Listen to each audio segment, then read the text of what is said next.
A Souza Produções convida você a se tornar um patrocinador. Semeie no nosso ministério. Com a sua oferta poderemos produzir muito mais vídeos. Este é um ministério independente e, por isso, precisa da sua participação. Inscreva-se no canal e compartilhe os vídeos. Seja um multiplicador desta visão.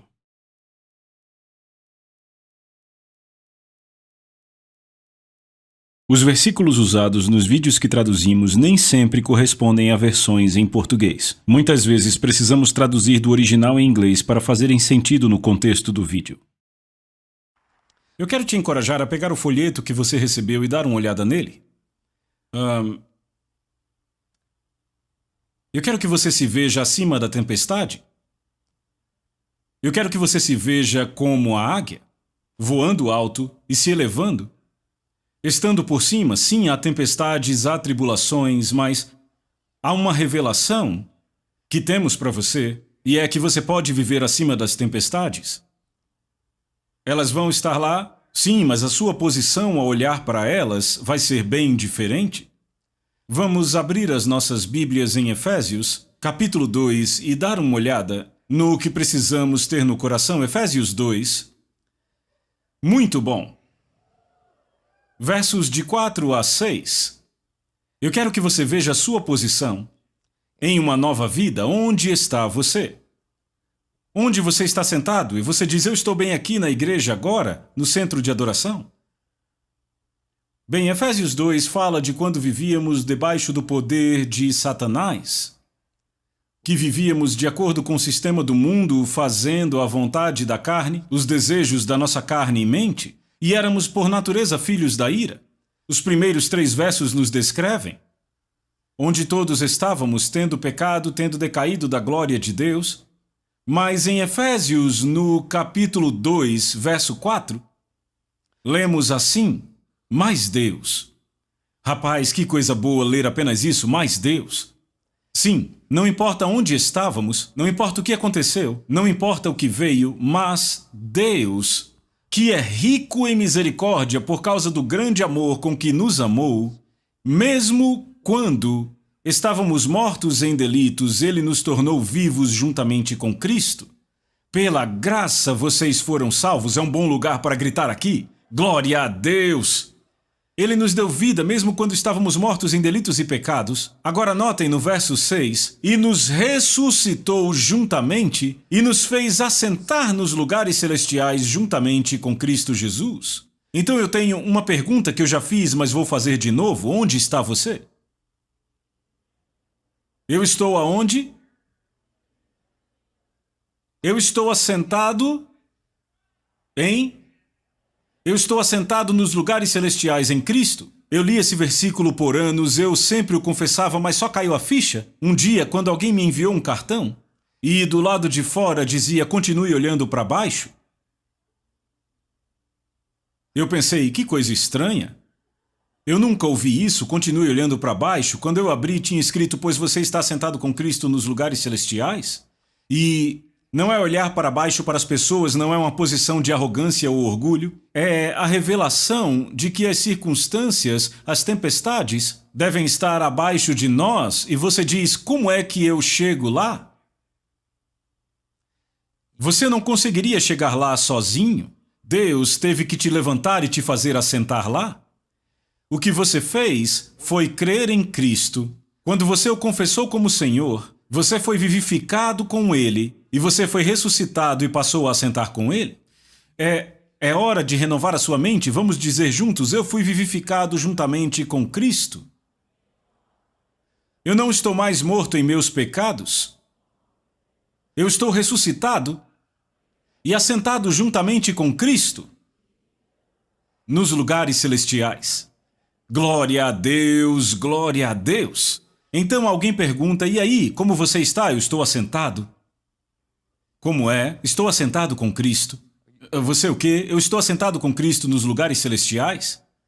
Eu passo a olhar para as coisas que vejo do ponto de vista de Cristo. Por quê? Porque foi onde Ele te pôs. Ele é o seu Senhor. Ele é o seu Salvador, provedor, libertador, curador. Então tudo o que sai de nós agora olhamos para tudo correlacionando ao fato de que estamos com Cristo. Estamos assentados com Ele nos lugares celestiais. Agora, algo acontece dentro do reino da nossa alma quando começamos a meditar nesta verdade. E eu quero te levar lá para Isaías 40. Eu mandei imprimir esse versículo aí no folheto. E eu te encorajo a meditar nesta verdade. Não importa que tempestade venha ao seu caminho agora. Pode ser uma tempestade financeira, talvez coisas aconteceram. Coisas que você viu, que ouviu, que vieram em sua direção para tentar te assustar, para criar medo, para criar tormento, talvez um diagnóstico médico. Talvez haja uma circunstância na sua família que parece um redemoinho, uma tempestade. Talvez haja um conflito dentro de você por causa de uma tentação, uma área de pecado, um hábito que é contra o que você sabe que está na palavra de Deus, contra a sua própria consciência, e por dentro há uma tempestade. Talvez haja uma tempestade hoje em sua mente, pensamentos sobre outras preocupações que vieram à sua vida. Hoje é o dia de começar a declarar: eu estou assentado com Cristo nos lugares celestiais, de meditar sobre isto. E esta é a nossa meditação ao pegarmos essa passagem no versículo 28, Isaías 40, do versículo 28 ao 31. Tu não tens conhecido, tu não tens ouvido, que o eterno Deus, o Senhor, o Criador dos confins da terra, não desfalece nem está cansado. O seu entendimento é o quê? É insondável. Ele dá poder ao fraco, e para aqueles que não têm nenhum vigor, ele aumenta a força. Até os jovens irão desfalecer e se cansar, e os homens jovens cairão completamente. Porém, aqueles que esperam no Senhor renovarão ou trocarão as suas forças. Receberão força de Deus, e eles se elevarão com asas como águias. Eles correrão e não estarão cansados, e eles caminharão e não desfalecerão. Não tens conhecido, ele diz, que o Deus a quem servimos é aquele que é o Criador dos confins da terra? Ele fez tudo, ele nos fez, ele sabe como funcionamos. Desta forma, ele é poderoso para dar poder ao fraco. Você diz: eu estou muito fraco, ele é poderoso para te dar poder? Comece a meditar nisso. Eu estou assentado com Cristo nos lugares celestiais e é Ele quem dá poder àqueles que estão cansados, àqueles que estão lutando. Ele diz: eu vou aumentar a sua força. Aqueles que sentem como se não tivessem força, nem habilidade para o que estão enfrentando, prepare-se, Deus está aumentando a sua força. Diga assim: Senhor, eu te agradeço por aumentar a minha força, por me dar poder. E ele usa algo para contrastar. Ele diz: aqueles que têm habilidade natural, que não dependem de mim. Veja, este é o contraste. Aqueles que são jovens, que têm muita energia e que são vibrantes, ele diz: até mesmo estes estarão cansados e desfalecerão, vão desistir. Os jovens, o homem jovem cairá completamente. A questão não será o quão grande você é, quanto talento você tem, quanta habilidade. Naqueles dias, assim como nestes dias, e até nos dias do futuro, que chamamos de últimos dias, aqueles que esperam no Senhor são os que receberão aumento de força. Os que se recusarem a esperar nele cairão. O que acontecerá nos dias que virão? Nós teremos águias grandes voando nesta casa. Quantos querem fazer parte deste grupo? Sim, veja, você decide. Você vê que há duas escolhas aqui. Duas escolhas: Deus, o Criador dos confins da terra, aqueles que buscam por Ele, que dependem dEle, os que confiam nele, eles receberão força, mas os que não fazem isto, embora tenham habilidades naturais e pareça que eles conseguem fazer, os jovens, ele diz, eles cairão e desistirão. Porque aqueles que esperam no Senhor renovarão as suas forças. Essa palavra renovar tem a ver com uma troca. Você vai trocar suas fraquezas, suas inabilidades pela força dele. O apóstolo Paulo falou disso: em minha fraqueza eu fui feito forte. Porque ele disse: eu olho para o Senhor. Posso fazer todas as coisas por Cristo, Filipenses 4,13, que me fortalece. Então nossa força é em nome do Senhor. Eles se elevarão com asas como águias. Você pode ter se sentido como uma galinha, mas está prestes a se elevar com asas como uma águia. Se elevar, o que é isto? Quando a tempestade chega, a águia arqueia suas asas e ao invés de ficar embaixo da tempestade, ela se eleva na tempestade. Há um grupo aqui ouvindo que vai pegar este vento e aquilo que poderia te jogar para longe apenas vai te elevar mais alto no Senhor. E isto é uma revelação, por quê? Porque você alinhou o seu coração, a sua mente, para declarar esta verdade: eu vou esperar nele. Ele diz: você correrá, mas não vai ficar cansado. Você vai andar, vai fazer o que Deus mandou fazer. Às vezes é rápido, outras vezes será constante e estável, mas ele disse: você ainda continuará fazendo o que eu te disse para fazer, porque você esperou em mim. E o que essa palavra esperar significa? Significa olhar para algo com expectativa, colocar a sua esperança em algo. A palavra hebraica kavá significa olhar para algo, esperar. A raiz do substantivo tikvá, quando cantamos o hino nacional de Israel, nas segundas à noite fazemos isso, cantamos o nosso próprio hino e o hino de Israel. Você vê a palavra tikvá nele? Tem a ver com esperança e com expectativa. E esta palavra é a raiz do substantivo aqui em questão. Significa esperança, expectativa. É crer que Deus é a sua fonte, que Deus é a sua força. É a expectativa de que você estará por cima e não por baixo. É você olhar para Deus sabendo que com Ele você vai passar por isto. Eu quero te encorajar a que você espere no Senhor. Como você espera nele? Bem, pessoas que têm uma expectativa, uma antecipação, uma esperança e uma confiança de que Deus faz as coisas, elas são adoradoras.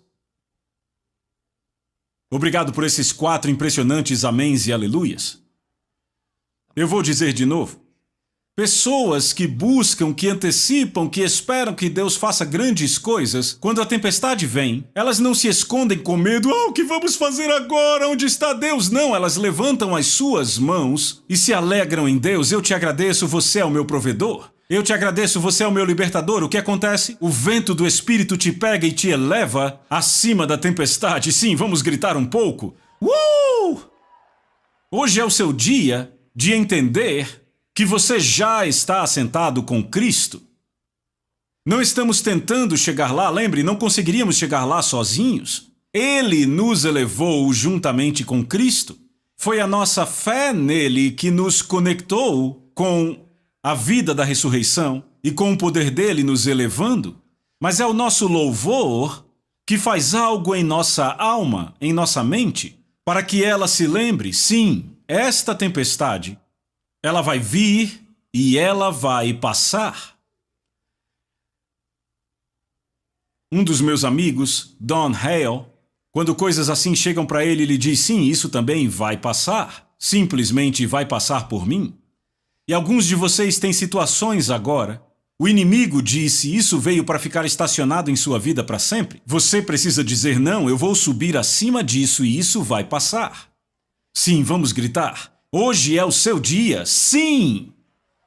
Aqueles que esperam nele, aqueles que buscam com expectativa no Senhor, adorando, louvando, alegrando-se. Senhor, eu te agradeço, você é o meu Redentor. Eu te agradeço porque você me cura.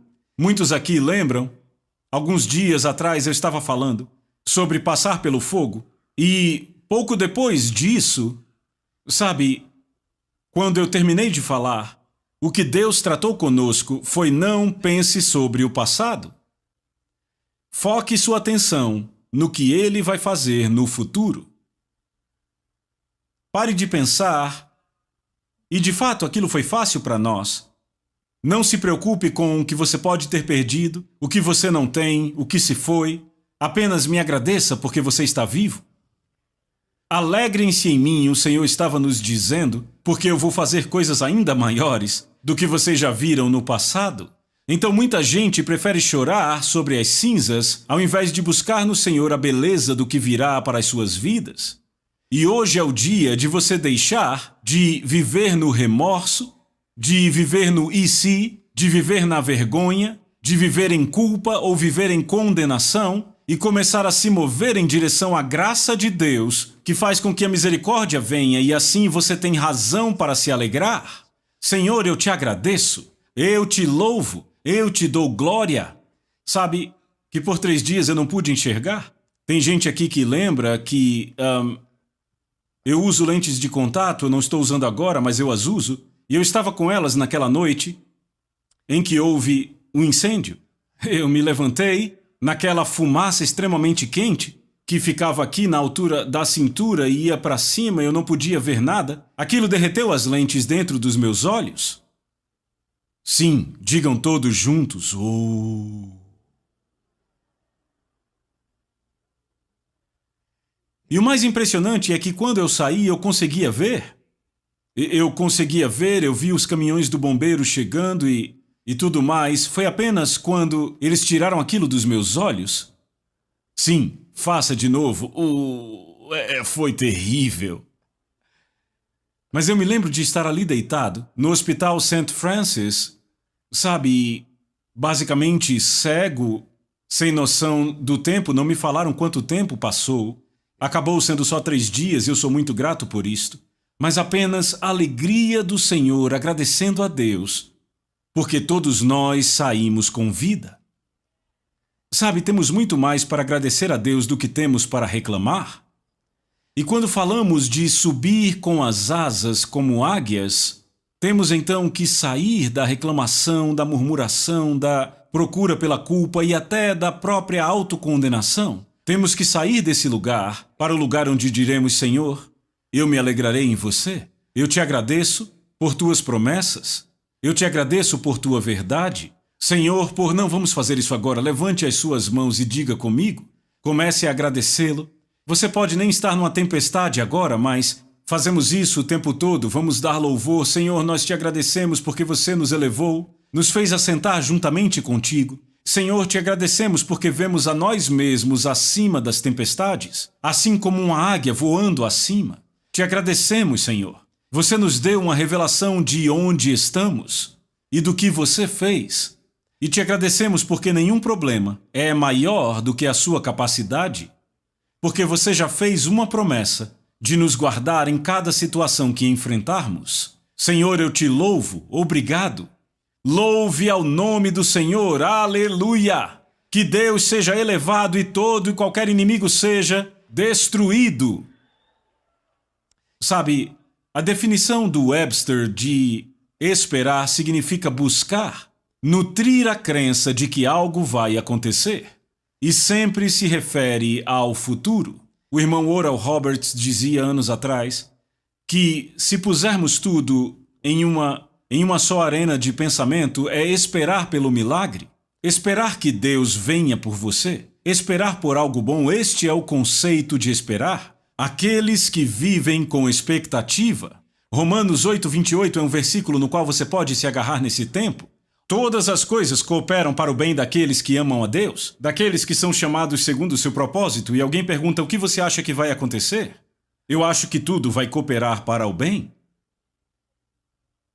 Ah, é? Por que você pensa isso? Porque a Bíblia diz que todas as coisas cooperam para o bem. Não apenas no nosso passado, o que aconteceu lá atrás. Muitas vezes as coisas acontecem e dizem: isso vai cooperar para o bem, mas eu também tomo isso e digo: todas as coisas vão cooperar para o bem no meu futuro. E eu também quero te encorajar, ponha esta palavra nos seus lábios. Provérbios 6:2, estás enredado com o que dizem os teus lábios? Provérbios 18:20 e 21, você vai comer as suas palavras, porque morte e vida estão no poder da língua. Quando você começa a falar e você agradece a Deus: Senhor, eu te agradeço, todas as coisas estão cooperando para o bem. Tudo está cooperando para o bem. O que acontece? Você começa a voltar para aquela posição assentado com Cristo nos lugares celestiais e começa a observar tudo se resolvendo? Efésios 3 nos diz que Deus é poderoso para fazer excedentemente, abundantemente acima. E a versão amplificada de Efésios 3:20 diz de tudo que possamos sonhar, pedir ou desejar. Em qualquer área da nossa vida, Deus, eu te agradeço porque você está fazendo excedentemente, abundantemente acima do que eu posso pedir ou desejar. Sabe, Deus tratou conosco para irmos à Albânia. Lá atrás, quando a Albânia abriu as portas, eles eram o país mais ateu, comunista e controlado em todo o mundo. O primeiro-ministro lá, Enver Hoxha, ele disse ao mundo que ele praticava a forma mais pura de leninismo, marxismo, comunismo em geral, e que eles tinham erradicado todas as formas de religião. Sabe, quando você vai à Europa, inclusive na Rússia, as igrejas ainda estão lá, ainda há Bíblias circulando, mas na Albânia não havia igrejas, não havia Bíblias. Os pregadores eram executados se não fossem embora.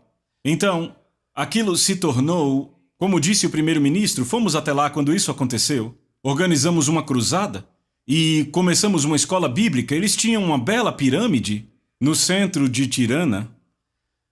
O que foi impressionante para mim, se considerarmos a pobreza do país, eles construíram uma enorme pirâmide de vidro e granito e dentro dela tem um museu dedicado ao comunismo. E lá havia todas as histórias sobre Marx, sobre Lenin, sobre Stalin, fotos dessas pessoas que realizaram essa revolução na Rússia e em várias partes do mundo e a história daquilo. E eu achei muito engraçado porque quando chegamos, acabamos começando a escola bíblica, nós abrimos a escola lá dentro daquele museu ao ateísmo. Glória a Deus! Foi uma grande experiência e hoje em dia ainda ouvimos do pessoal lá de Tirana, no Centro Cristão Victory, sobre a obra que está acontecendo, mas uma das vezes em que nós fomos, estava havendo uma greve no aeroporto. Eu não lembro se era dos comissários de voo, eu não lembro o que era, mas estava tudo parado ali. Agora eu quero que você entenda que a forma como o aeroporto operava era meio como as coisas operariam aqui na década de 30. Isso foi na década de 90.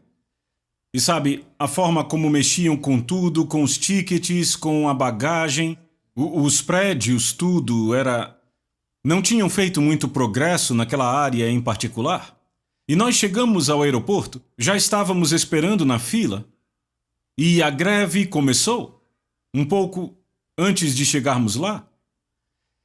Então, esperamos por horas achando que aquilo seria resolvido, e então começamos a buscar informação. Esse tipo de coisa normalmente leva 2 semanas para se resolver.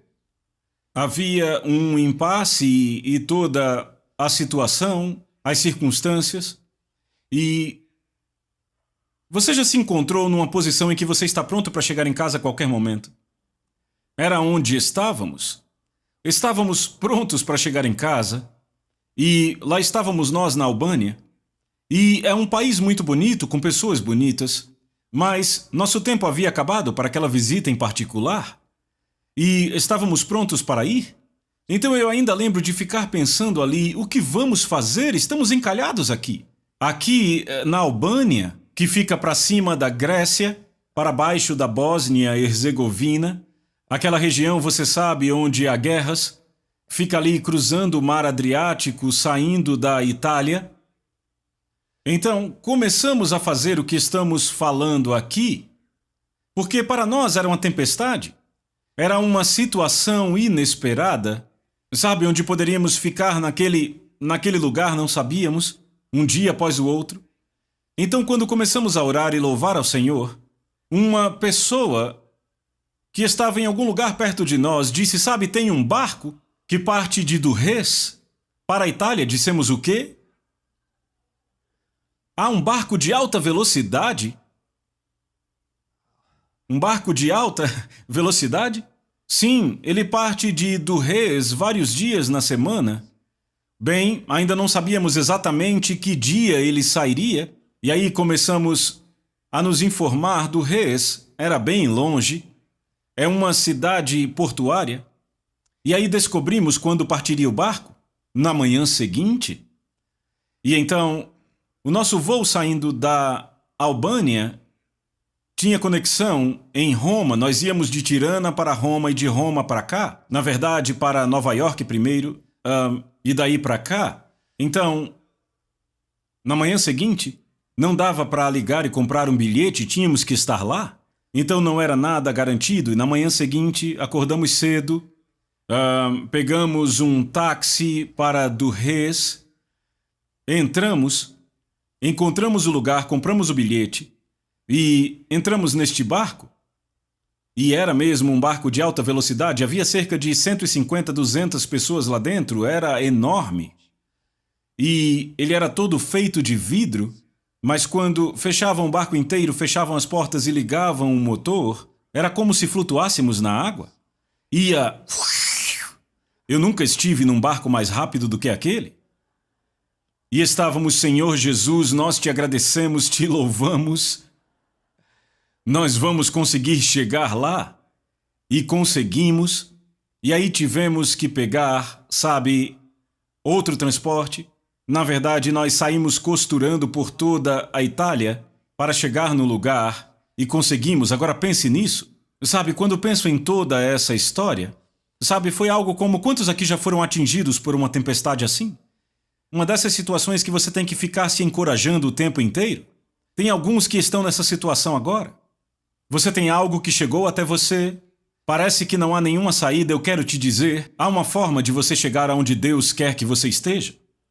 Ele criará um caminho onde você acha que não há caminho, mas ele já planejou tudo. Veja 2 Coríntios 1, de 8 a 10. Não queremos que vocês sejam ignorantes, irmãos. Você pode entender, não queremos que vocês sejam irmãos ignorantes. Não queremos que vocês sejam ignorantes, irmãos, da tribulação que nos sobreveio na Ásia, de como fomos pressionados, 2 Coríntios capítulo 1, verso 8. Fomos pressionados, vejam isso, além da medida, além da nossa força, então desesperamos da nossa própria vida. Contudo, já em nós mesmos tivemos a sentença de morte, para que não confiemos em nós, e sim em Deus, que ressuscita os mortos, o qual nos livrou de tão grande morte e que nos livra, em quem temos esperado que ainda continuará a livrar-nos. Então ele diz, eu não quero que vocês sejam ignorantes, eu quero que saibam a tribulação pela qual passamos. Foi uma tribulação tal que desesperamos da vida, ou seja, não achávamos que íamos viver. Havíamos desistido da vida, tivemos já em nós mesmos a sentença de morte, ou seja, já havia até um tipo de contrato para matá-los. E Paulo sabia, tinham ouvido a respeito. E parecia que não iriam escapar, que não iriam viver. Estavam num lugar onde não poderiam confiar em si mesmos, tinham que confiar em Deus que ressuscita os mortos. Porque para todos os propósitos práticos, do ponto de vista de Paulo, ele disse, estávamos num lugar em que já éramos dados como mortos. Mas Deus ressuscita os mortos, atente para 3 coisas. Ele nos livrou, ele nos livra e ele continuará nos livrando no futuro. É importante que você se lembre do que Deus fez e que você repasse as vitórias que Deus já te deu no passado. E você diz, não tenho muitas, então repasse aquelas que ele fez na Bíblia, tem um monte lá. Veja, Davi matou um gigante, Daniel teve a boca dos leões fechadas, aqueles 3 rapazes não se queimaram. Você repassa, você vai lembrando na sua mente e declara, Deus é o que livra. O que vamos fazer diante da tempestade? Você deve lembrar como começamos este ano. Deus disse para mim, pregue que este é o ano da abundância. E quer saber, as pessoas que agarraram a mensagem desta igreja estão andando em abundância durante todo o ano de 2009. As pessoas agarraram isto e declararam. Por quê? Porque pode haver uma tempestade, não estamos negando isso, mas Deus te dá poder para ir acima da tempestade. Ele nos livra, repitam, Ele nos livra. E Ele continuará nos livrando. Então Paulo tinha uma memória do que ele havia feito, ele já nos livrou, Mas aí ele declarou: ele nos livra agora mesmo. E ele também declarou o futuro. Ele continuará nos livrando. Então é importante que você tome a decisão. Eu vou subir acima desta tempestade que vem contra mim. Eu vou continuar depois ministrando sobre este tema para que isso fique firme em nós. A Soso Produções convida você a se tornar um patrocinador. Semeie no nosso ministério. Com a sua oferta poderemos produzir muito mais vídeos. Este é um ministério independente e, por isso, precisa da sua participação. Inscreva-se no canal e compartilhe os vídeos. Seja um multiplicador desta visão.